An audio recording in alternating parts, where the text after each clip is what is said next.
Okay, we're going to try this again. Hello, it's Nicole.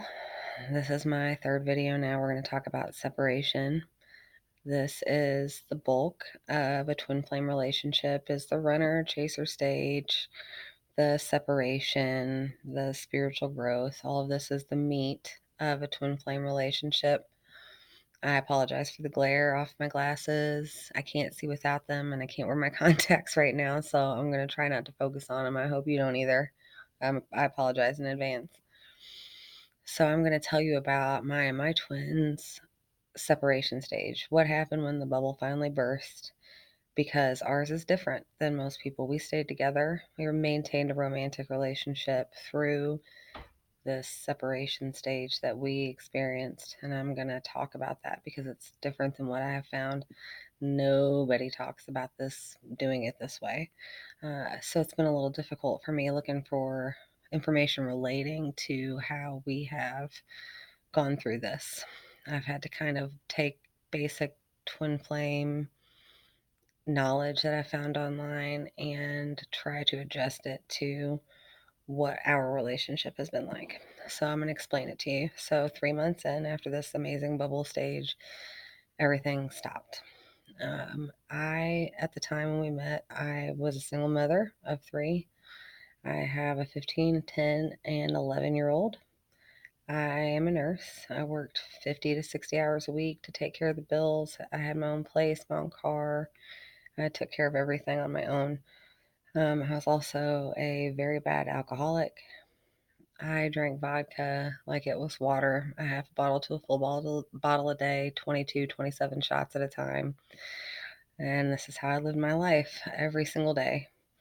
My twin at the time was living with his father. His father is quite a bit older because my twin is adopted. So his father is blind and getting worse by the day. He has macular degeneration, and he recently has started to show signs of dementia, and it's getting worse as time goes by. He also, at the time we met, had a house in a town pretty close to me with his older children and his ex-wife that had not been sold. He was not divorced. I was not divorced, though we had both been separated from our partner for a while.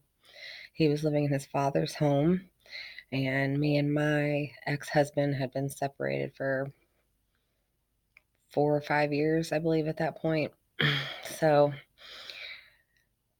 things kind of hit the fan about 3 months in, and his dad had come to him and was upset that he wasn't able to be there because he was spending all his time with me. And so he tells me, I need to spend more time at my dad's house. And I was like, okay, yeah, that's fine. I understand. So what that turned into is the first week after we had spent 3 months together straight, he was gone for 5 days, back to back to back, without seeing me at all. And then it kind of got worse. Got to the point where we were seeing each other maybe once or twice a week. I know we did a couple of stretches where it was 15 days, and he lived 45 minutes from my house. So trying to understand that was a very hard thing to do. He also refused to take me to his dad's house and introduce me to his dad. He would say, "Oh, yeah, we'll do that. I'll take you over there. It's not that big a deal. If you didn't want me to meet your mom, I wouldn't care." And let me tell you, we are now 3 years in. I have still not met his father. 3 years into this, I have still not met him. So, this at the beginning was a red flag for me. Like, why did you not want me to meet the man that you are taking care of full time? The man that is pulling you away from me all the time when I can help you. I'm a nurse. I was a geriatric nurse. I did dementia. It was literally like my area, and he would not introduce me. And he said, I don't, he argued, he didn't know why it was a big deal that I didn't meet his dad, that he didn't think his dad would be nice to me, and that just was not a good idea, and he had that handled, and it wasn't a big deal that I didn't meet his dad. So what this did to me is bring up my trust issues. And what I did, because as a woman, this is what we do, I found other ladies to talk to about it. And the first thing out of everyone's mouth was, maybe he has another family or a wife over there that he is not telling you about. And then at the same time, someone at work, one of the people he worked with, said, I thought he was still married and living with his wife in his house. And I cannot even begin to tell you what went through my mind when I heard this. So I had texted him. We were working together that day and was like, you please tell me what's going on. You need to tell me what's going on. I just heard that you are still married and living with your ex-wife. And he was like, no, no, no. I don't know where they're getting that from. That's not happening. So I had to work on trust at this point. And mind you, he made a big deal about how if ever there was a time when I needed to check his phone, I felt like I needed to, or he needed to check mine, pick it up and look through it, that would equate lack of trust. And that is not the kind of relationship that he wanted to be in. And so he made this boundary for me when in the past with my ex-husband, who had cheated on me more than one time, when I needed to figure something out about what was going on with him, I picked up his phone. I'm like 007, I can hack anything. I mean, emails, his cell phone, and the passwords on there. I mean, my ex-husband, if he was doing something, I found it. I found it. And the thing was, is every time I looked, I would find another woman. I mean, so it was like, it reiterated the fact that what I was doing was good. And then I meet my twin, and he's like, don't touch my phone or we can't be together. And I was like, it's like a rock and a hard place there, because obviously you're triggering things for me, red flags that normally would have me grabbing your phone, hacking your email. I mean, this is what I did in the past. And so now here I am not able to use these things if I want to stay with him, but still having these thoughts in my head that, oh my gosh, why can't I go to his dad's house? Why can't I meet his dad? Why is it consistently pulling him away from the house? And he's unable to spend time with me. So another thing I would have done is drive to his dad's house. If the old me would have gotten in the car and drove over there to verify his story. I have never done that to this point. That is a pat on the back for me for having that much trust in somebody, because that is not something I would typically do. I would not have gone this far and allowed this to happen in the past or with anyone else without verifying the story for myself. So I have gone completely on faith and attempting to trust him, which has changed a lot of things for me.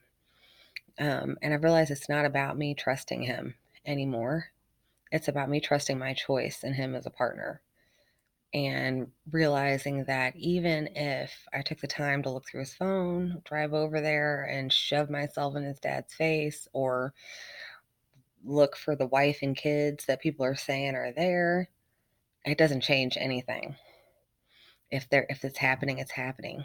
And so me being paranoid and worrying and James bonding him would not have kept it from being true if it was.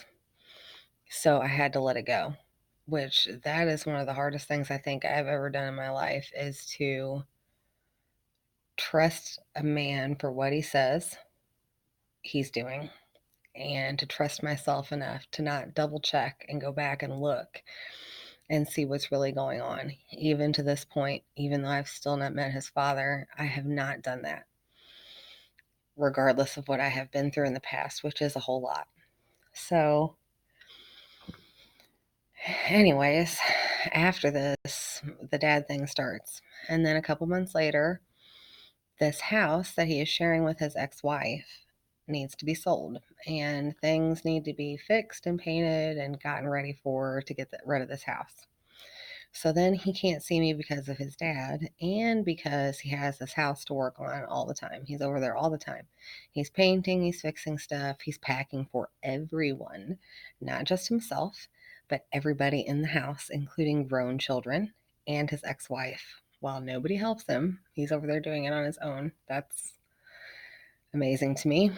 But the one thing that stuck out about this time period is we hadn't been somewhere in a very long time. We were having a very hard time seeing each other. And so he made this idea to go to Mammoth Cave for a weekend just to get away. And we had done these silly little trips that were, close by, driving to things, anything that we could get to for a weekend. And so I was like, absolutely, we haven't done this in forever. So we show up on a Friday night, we stay the night in a hotel, and the night's awesome. We have a great time together. And then the next day, before we get to go to the cave, his ex-wife texts him and says that an outside faucet is broken and that there are people looking at the house and that it is dripping and he needs to get back and fix it. So he cancels our trip early and we get in the car and we drive back from Mammoth Cave before we even got to go in the cave so that he can fix an outside faucet that day. And that was our first real blowout about not having time together and how his responsibilities are keeping him away from home and being able to nurture our relationship like he's supposed to be doing. And so this goes on. The house doesn't sell until April. And in the meantime, he misses Christmas and my birthday and Thanksgiving. We don't spend time together. And there is a trip to Gatlinburg that is canceled in this time frame as well. And then in April, when the house sells, his grandson, his daughter's in her late 20s, his grandson has been living with his mother at their old house, and his mom leaves to go stay at a friend's house and says she'll be back in a couple of weeks to get Jackson when she has some place to take him. And so my twin takes his grandson for 2 weeks is the plan. Well, the 2 weeks goes by and she doesn't come back. And then she ends up in jail. And so my twin is the only one to take care of the grandson. And he does not want to bring the grandson to my house or allow us to meet the grandson. We still have not met him. Now, my twin has had the grandson for 2 years. 2 weeks it was started at, and now we're at 2 years. And the whole first year that he had his grandson, he had him full time, 7 days a week. And his ex-wife occasionally would take him overnight, but not really. And so 7 days a week for a full year, we didn't see each other at night at all. A couple hours during the day here and there, but nothing overnight. Couldn't do anything overnight. At least 8 months. Couldn't do anything overnight. We had also planned in this time frame a trip to Gatlinburg. Didn't happen. More than one time. A trip to Florida where I actually packed my bags and was waiting for him the morning we were supposed to leave, sitting on my bed. And he texted me and told me we couldn't go because his ex-wife would not help with the grandson. Son wasn't able to, and so there was no way that we could go. He canceled it the morning we were supposed to leave. And things like this happen repeatedly. Dates, nights he was supposed to spend at home with me, anything that we planned was canceled, pushed back. He was late, 4 hour, 2 hours late sometimes without telling me why. And this is how our separation has looked since we got together. We've stayed together. We're still together romantically. We're engaged. Got the ring on. But we see each other right now 1 to 2 days a week. And we are unable to get around getting the grandson back with the daughter or getting the ex-wife to take more time so that we can spend more time together, because it's been that my twins had the grandson 4 days a week and she has had him 3 days a week. But our schedule doesn't allow for that to work all the time. I work every other weekend. He works every single weekend. So what ends up happening is 1 week we'll have 2 days, 1 week we'll have one. And I work midnight shift and he works day shift. So sometimes if we do get time together, it's 1 to 2 hours in the morning, if that. And right now I have actually moved in this 3-year time frame, and I am 26 minutes away from his dad's house. And we still don't see each other.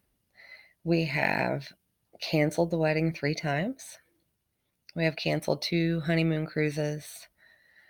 He has not moved in with me here. When I moved into this apartment, it was my old house had termites and it was not a great place. And so we were looking for a place to move. And I thought that by moving closer to his dad, I'd be able to see him more because he, it wouldn't be such a drive for him to come out and see me. So I moved in 30 minutes from where I was, closer to his father, and he was going to move in here with me, and possibly bring his grandson here too. I have a son that's about his age, and the idea was that we were going to be closer and we were going to be able to merge our lives together.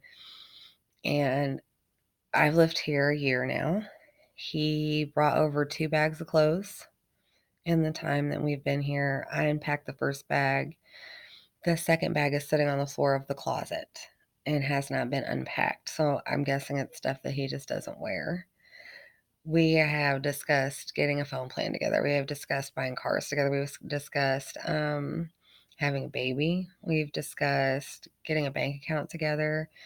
We've discussed getting tattoos together even. I mean, even the simplest stuff, none of it has happened. None of it has happened. I am mind blown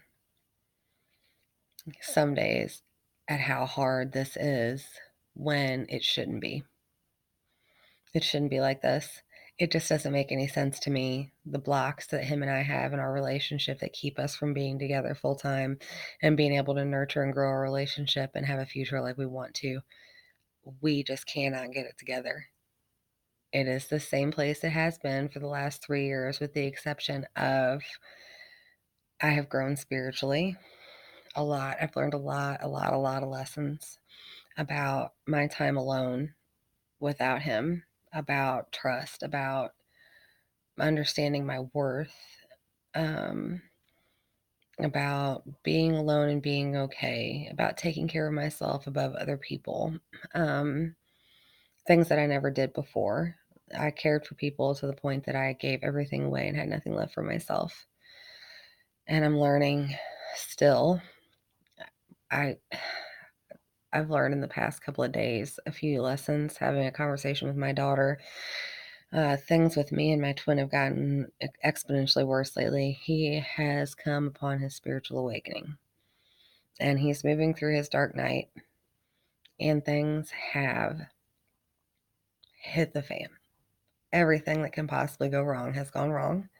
We are broke, which makes no sense because we make good money.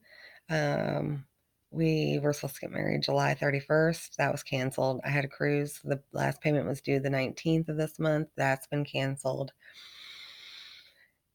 It,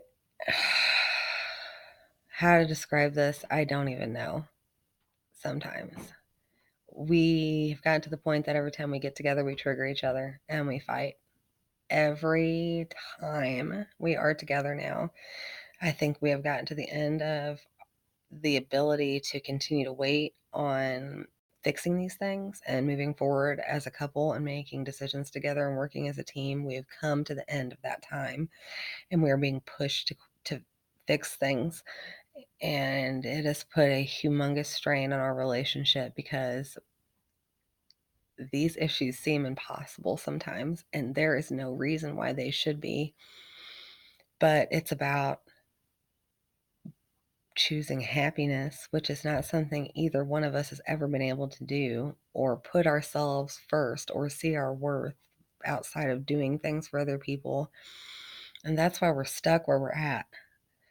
We both have a tendency to give everything away and save nothing for ourselves. And so in this situation, when I choose to do that, he has to go through it with me and vice versa. If he chooses to have nothing for himself, I have nothing for myself either, because we're one and the same. So right now we have nothing. We are at the bottom. We don't go on dates. We barely see each other. Even though we're romantically together, we have sex once a week if we're lucky because there's no time. Um, we can't get married. We can't move in together. We are flat broke and we argue nonstop. That is where we have gotten to. And he has yet to make the decision for himself to want to be a part of this. He knows what it is. He understands. He sees the Harry Potter mystical side of this finally.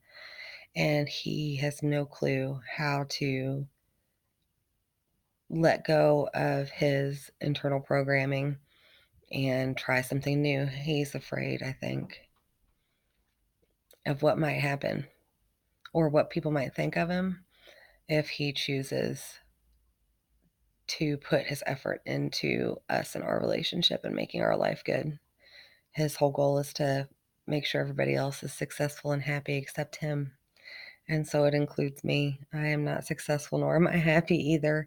We have managed to stay in this loop that we are trying so hard to get out of. I decided recently that what I have not done this entire time is stick to my word, just like he hasn't. I have repeatedly said that if he doesn't fix this, I'm going to leave him. I don't deserve this. Like, there's no reason why I shouldn't be a priority and be important, why our life shouldn't be important, why he shouldn't be spending time with me. And I have not stuck to that. I have not left. I am still here. I am still doing it. I am still putting up with all of this. And thus, he is too. He is not following through with his word. He is not doing the things he says he's going to do. He is giving more away than he should, and so am I. And so we're at a crossroads right now as to whether we need to take a legitimate separation or continue to work. And I know both of us are exhausted. There are days I just want to stop doing this twin flame thing. It is a ridiculously hard thing to do for no reason. As far as our troubles go, I really feel like things could definitely be worse, but it doesn't feel that way. It feels life ending, like a hole in your stomach all the time. It makes you sad, it makes you lonely, it makes you anxious, makes you angry because it's bringing up all of our past programming, showing us how our defense mechanisms don't work anymore that we've used in the past, how the things we've learned through pain can't be applied in this relationship because it's not the same. How communication is a good thing. I have gone from yelling and screaming and cussing to speaking like this during an argument. I mean, we've changed a lot. Our personalities have changed a lot. And I can't tell at this point whether we're growing further apart and it's time for a break or if we're right there on the edge of a breakthrough and I'm numb, emotionally numb and worn to a frazzle. My ascension symptoms are very bad. Right now, my body hurts, my stomach hurts, my head hurts. I'm wanting to sleep 18 hours at a time. I'm going back and forth between eating everything and eating nothing. I am miserable. And I know it's not supposed to be like this, but this has been a rough few months. And I surely didn't expect to be sharing it with everybody when I haven't talked to anyone most of the time that we've been together about these things because people don't understand. And the first thing out of their mouth is, we'll leave them. Well, it's not cut and dry like that. It's just not, because you know deep inside what kind of person they are, what their core is, what their heart is. Um, And it's not what they're doing on the outside. It's not how they're behaving or the decisions they're making or how they're acting. They're different inside. And I think that causes some of the irritation too, because you can see who they can be, what their potential is for happiness and joy, and what kind of person they're capable of being. And they can't see that yet. That is my number one frustration in all of this is he can't see what an amazing man he is. And if he could, maybe we wouldn't be in this situation. I'm sure things would be a lot better. But trying to convince someone that they are worth a relationship like this and it's okay to choose love, sometimes that's not the easiest thing to do. It's disappointing. You find some fairy tale romance and you got to talk somebody into wanting to be a part of it. It's so disheartening. It is unbelievably heartbreaking.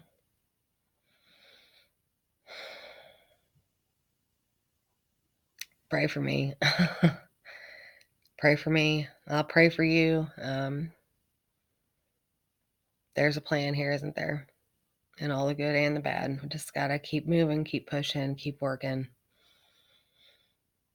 There has to be a rainbow at the end of this mess. I hope you tune in for the next one. I'll keep you updated on what's going on in my life. We'll talk more about the lessons that I've learned, about being a strong woman and what I should accept and what my worth is and what kind of importance I need to lay on myself as a woman and my taking myself back. It's been a long road for me, learning these lessons on my own, but I think I've learned quite a bit and I've grown quite a bit, and I'm happy to share that with anybody. Please feel free to leave any comments about this video or the previous videos or things maybe you'd like to talk about, questions you have for me about my experience being face to face with my twin constantly instead of us being in a long term separation. I know that this in particular, I had quite a few questions about, and there's not a whole lot out there. So if there's any other couples who are going through this, who have something to share or a question to ask, I would love to hear from you. That would be great. And I will keep you updated and we'll do a new video soon. Thanks for listening. Bye.